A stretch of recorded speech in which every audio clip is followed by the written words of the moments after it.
Halo guys, nggak usah panjang lebar, sedikit sinopsis saja. Film ini menceritakan tentang sebuah penculikan atau perdagangan wanita yang dilakukan oleh sekelompok penjahat untuk dijadikan kupu-kupu malam. Tapi para penjahat itu naasnya malah ketimpa sial karena salah memilih target. Dimana kali ini target merupakan mantan seorang gangster yang sangat brutal.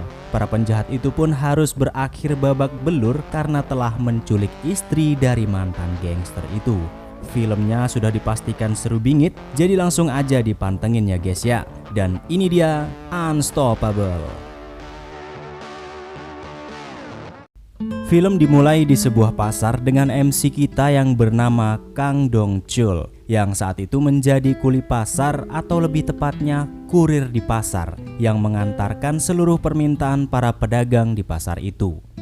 Dan seperti biasa, namanya juga pasar, pasti ada preman yang selalu mengganggu para pedagang. Orang itu biasa dipanggil Ketua Hang.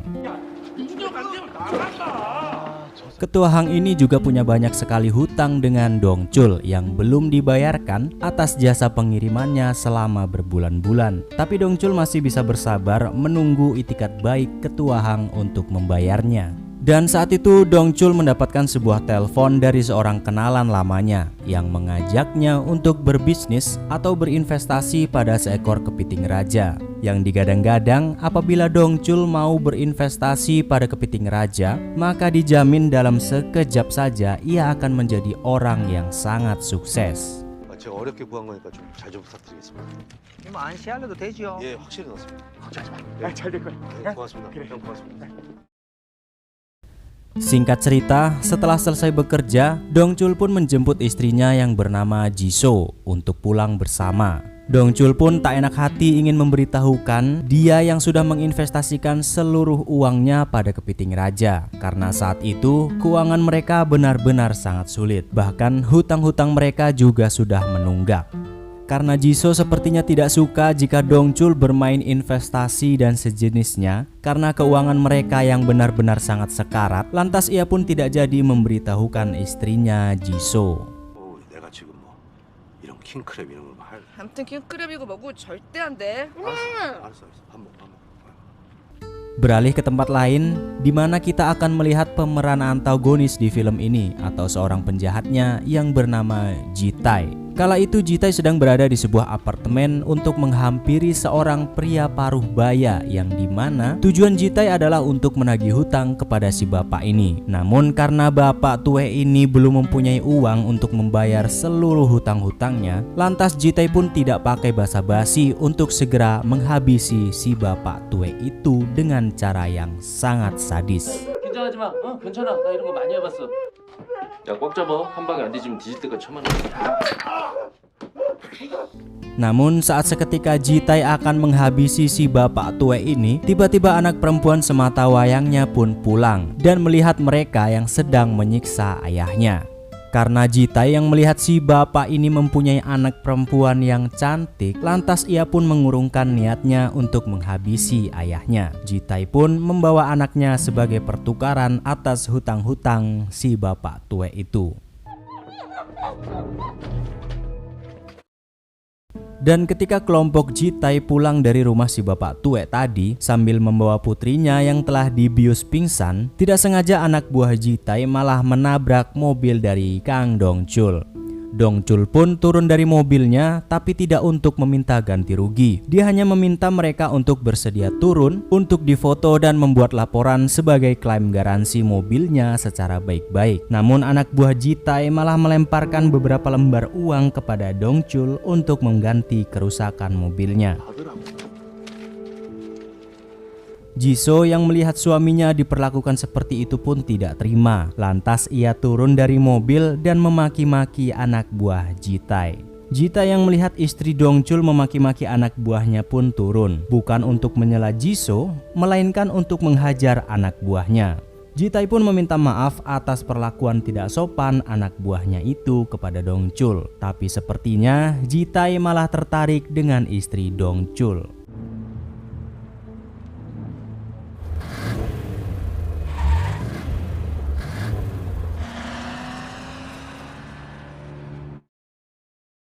Setelah kejadian itu, Dongchul pun mendatangi ketua Hang di kediamannya untuk meminta upah selama mengantar paket kepadanya yang belum dibayarkan selama berbulan-bulan. Dengan rendah hati, Dongchul memintanya karena sangat membutuhkan uang itu untuk biaya hidup. Namun ketua Hang malah beralasan tidak mempunyai uang dan hanya memberi sebagian kecil dari upah Dongchul. Mau tidak mau, Dongchul pun harus menerima uang itu. 오늘은 이것만 갖고 가. 왜? 싫어? 일 안 할 거야? Singkat cerita, beberapa bulan kemudian, Dongchul bersama temannya yang bernama Chun-sik menunggu kabar tentang kepiting raja investasi mereka dari ketua park. Tapi ketika ketua park memberi kabar kepada Dongchul, dia malah mengabarkan bahwasanya kapal pengangkut kepiting raja mereka malah harus ditahan di Laut Cina karena berbagai alasan. Dan mereka harus menunggu lebih lama lagi untuk kepiting raja itu sampai di Korea. Sepertinya Dongchul dan temannya sudah kena tipu oleh ketua park. 어제 느낌이 또 싸하다.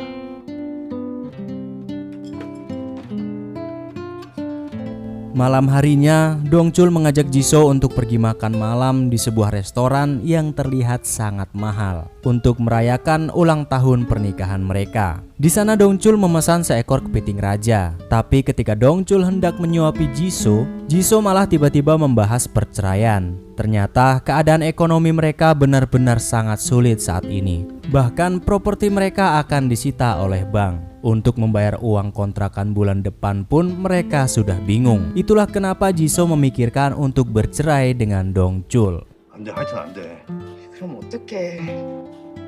내가 금방 해결할게. Dan di saat itu juga, Dongchul memberitahukan Jisoo untuk tidak khawatir tentang keuangan mereka lagi. Karena Dongchul telah melakukan investasi besar-besaran untuk bisnis kepiting raja yang akan membuat keadaan ekonomi mereka akan segera membaik. Namun mendengar itu semua, Jisoo jadi semakin marah kepada Dongchul karena telah bermain-main hal yang tidak pasti dikala keadaan ekonomi mereka yang sedang memburuk. Jisoo pun akhirnya pulang ke rumah sendirian dan meninggalkan Dongchul di resto. Di malam yang hujan rintik-rintik, walaupun awalnya Jisoo sangat marah dengan Dongchul, tapi ia masih merindukan sebuah kehangatan. Lantas Jisoo pun meminta Dongchul untuk segera pulang ke rumah dan mengeloninya. Dongchul pun sangat senang dengan permintaan Jisoo itu. Namun saat Jisoo sedang menunggu Dongchul sendirian di rumah, tiba-tiba ada orang yang mengetuk pintu dan mendobrak masuk ke rumah mereka. Ternyata mereka adalah orang-orang dari suruhan Jitai yang ingin menculik Jisoo.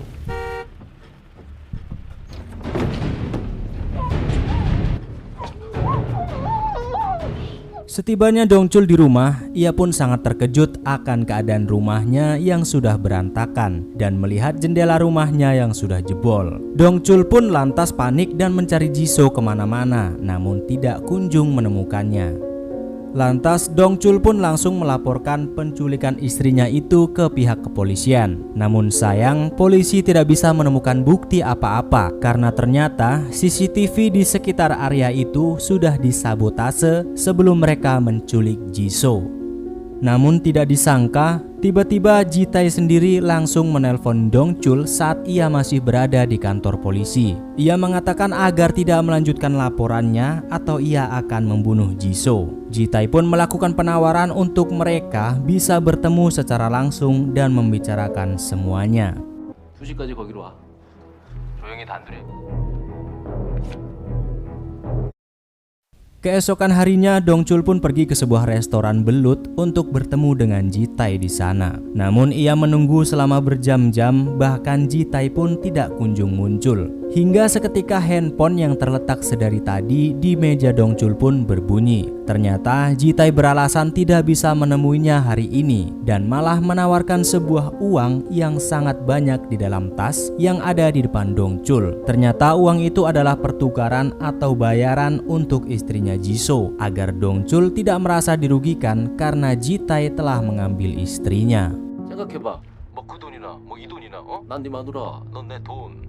한 명도 없어. 그냥 다 가져갔어. 걱정하지 마. 네 마누라 매력 있으니까 인기 많을 것 같아.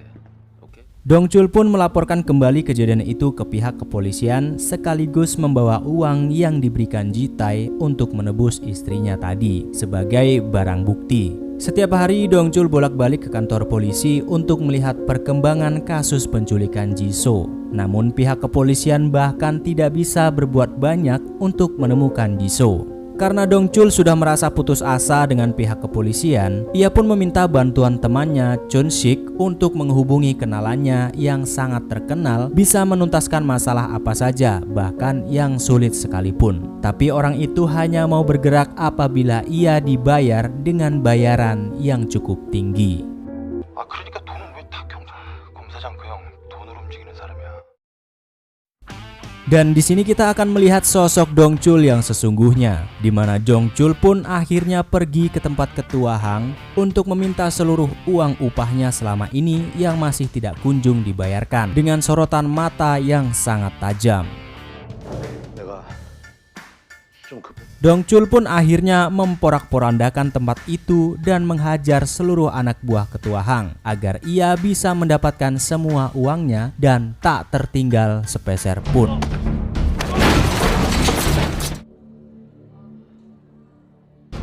내 돈 가지고 와 빨리.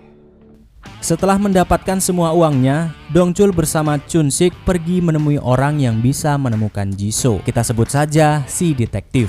Namun Dongchul tidak begitu percaya dengan detektif ini karena kelakuannya yang tidak meyakinkan dan malah meminta biaya tambahan atas pencarian Ji-so.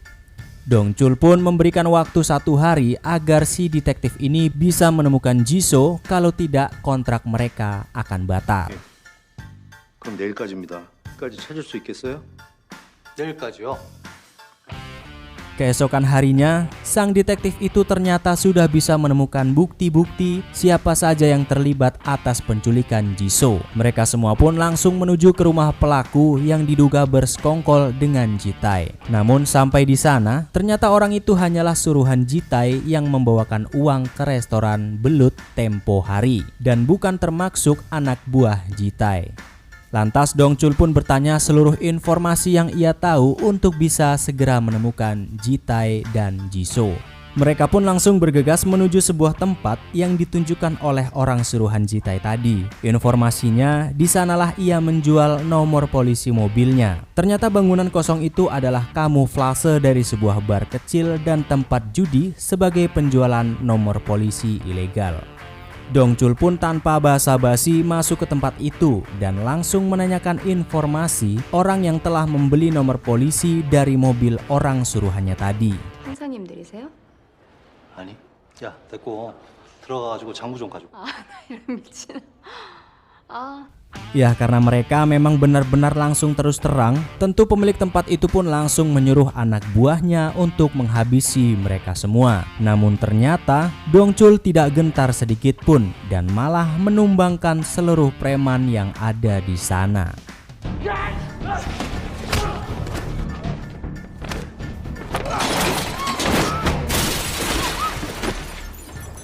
Singkat cerita, akhirnya mereka pun mendapatkan informasi di mana salah satu anak buah Ji-tae berada. Dan di sini kita akan benar-benar mengetahui identitas dari Dongchul sebenarnya. Chun-sik menceritakan bahwasanya Dongchul adalah mantan dari seorang gangster yang terkenal sangat brutal dengan julukan bantengnya dan sangat ditakuti oleh semua kalangan penjahat. Namun, Dongchul memutuskan untuk hidup damai dan menjadi orang biasa setelah ia bertemu dan menikah dengan Ji-so. Namun karena Ji-so yang sangat ia cintai berada dalam bahaya, terpaksa Dongchul pun harus kembali menampakkan jati dirinya yang sebenarnya. 빨리 가자.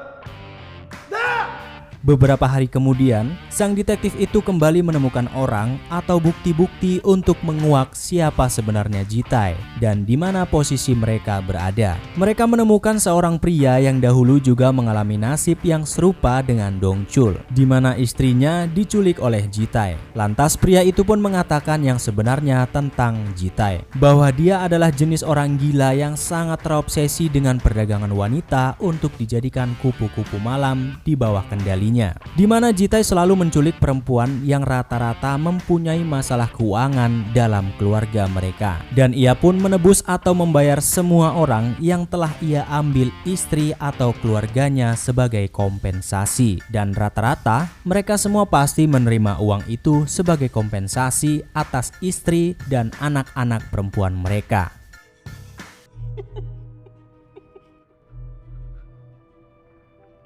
야, 씨, 이제 좀 사람 같네. Singkat cerita, setelah mendapatkan petunjuk tentang Jitai, Dongchul pun teringat dia pernah mendapatkan kartu nama yang sama saat mobilnya ditabrak oleh Jitai tempo hari. Dongchul pun langsung pergi ke tempat yang tertulis di kartu nama itu. Ternyata benar, di sana ia menemukan salah seorang anak buah Jitai yang menabraknya tempo hari. 나 기억 안 나. Tanpa banyak basa-basi, Dongchul pun langsung menyeret anak buah Jitai ke tempat si detektif untuk menginterogasinya. 이렇게까지 매달아놓고 이건 무슨 말을 할 거야? Dan ketika mereka akan menyiksa anak buah Jitai itu dengan menyetrumnya menggunakan aki mobil, tiba-tiba Jitai pun menghubungi Dongchul dan memperkenalkan dirinya dengan sangat bangga. Jitai sangat terusik dengan memberontaknya Dongchul, padahal selama ini orang yang ia tawari uang dengan menjual istrinya tidak ada yang protes sama sekali. Lantas karena kesal, Jitai pun mengajak Dongchul untuk berlomba siapa yang terlebih dahulu bisa membunuh, antara Dongchul lebih dahulu membunuh anak buahnya atau Jitai yang lebih dahulu membunuh Jisoo.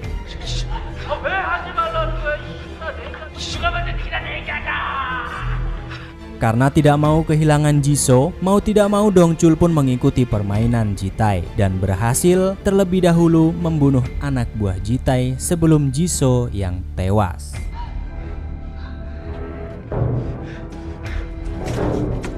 Setelah itu Jitai pun meminta uangnya kembali jika ia mau istrinya selamat tanpa kurang sepeser pun. Sedangkan anak buah Jitai tadi ternyata tidak mati karena Dongchul hanya membuatnya pingsan saja.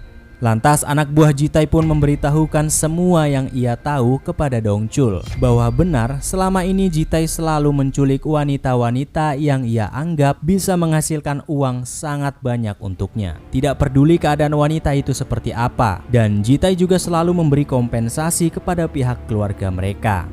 Namun sayang, ternyata anak buah Jitai ini tidak tahu posisi tempatnya Jitai berada, karena mereka selalu berpindah-pindah tempat agar jejak mereka tidak ketahuan. 그러면 꼬리가 길면 잡힐까봐 장소를 바꾸는데 어?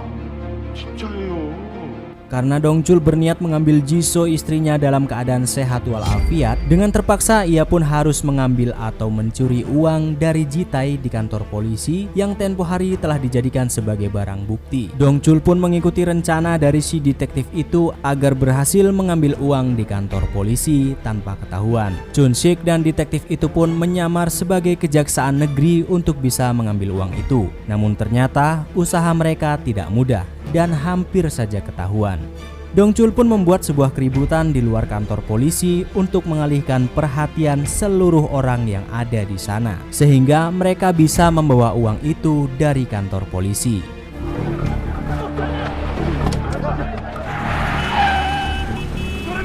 Sementara Dongchul membawa uangnya ke tempat Jitai, kita akan melihat Jisoo saat ini yang sedang berusaha mati-matian keluar dari tempat pengurungan mereka bersama korban lainnya yang bernama Soyun. Jisoo berusaha membuka paksa jendela teralis agar mereka bisa kabur dari sana. Dan saat Jisoo sudah berhasil keluar dari jendela itu, namun sayang saat giliran Soyun, mereka malah kepergok salah satu anak buah Jitai dan Soyun pun harus tertangkap.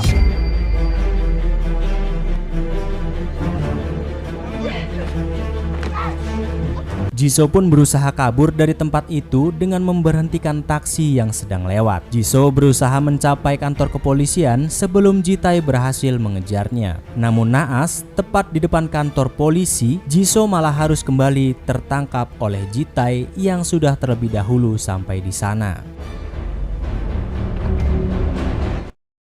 Dongchul yang sudah sampai di tempat persembunyian Jitai pun langsung menghajar dan membabat habis anak buah Jitai yang berada di sana.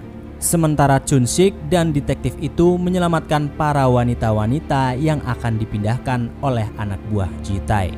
Dong Chul yang sendirian menghabisi seluruh anak buah Ji Tae pun sudah sangat kelelahan. Namun karena ia sangat ingin menyelamatkan Jisoo, ia pun mengerahkan seluruh kemampuannya dan berhasil menghabisi seluruh anak buah Ji Tae yang ada di sana seorang diri.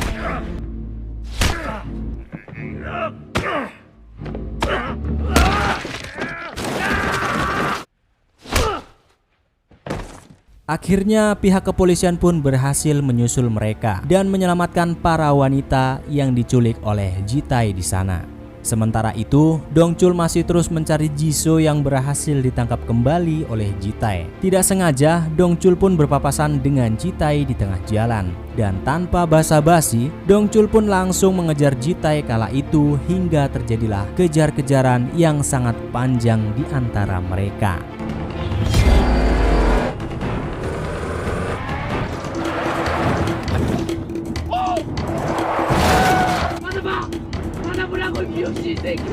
Namun pengejaran Dong Chul tidaklah mudah karena Jisoo yang berada di dalam mobil bersama Ji Tae. Karena apabila ia melakukan kesalahan sedikit saja, sudah barang tentu nyawa Jisoo juga ikut terancam. Hingga sampai pengejaran Dong Chul yang berlangsung cukup lama, dan saat itu mobil yang dikendarai oleh Ji Tae pun oleng dan terlihat akan keluar dari lintasan jalan. Karena Dong Chul tidak ingin Jisoo celaka, Dong Chul pun menghadang mobil Ji Tae tepat di depannya dan mengakibatkan Dong Chul yang harus terprosok keluar dari lintasan jalan.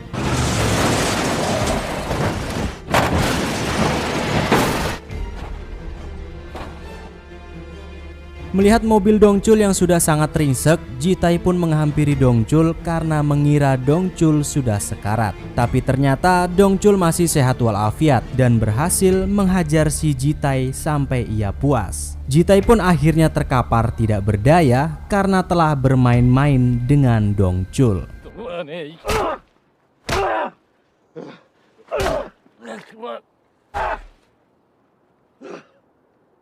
Dan akhirnya Dong Chul pun berhasil menyelamatkan Jisoo dan juga beberapa wanita yang diculik oleh Ji Tae. Kelompok Ji Tae juga berhasil diamankan oleh para polisi.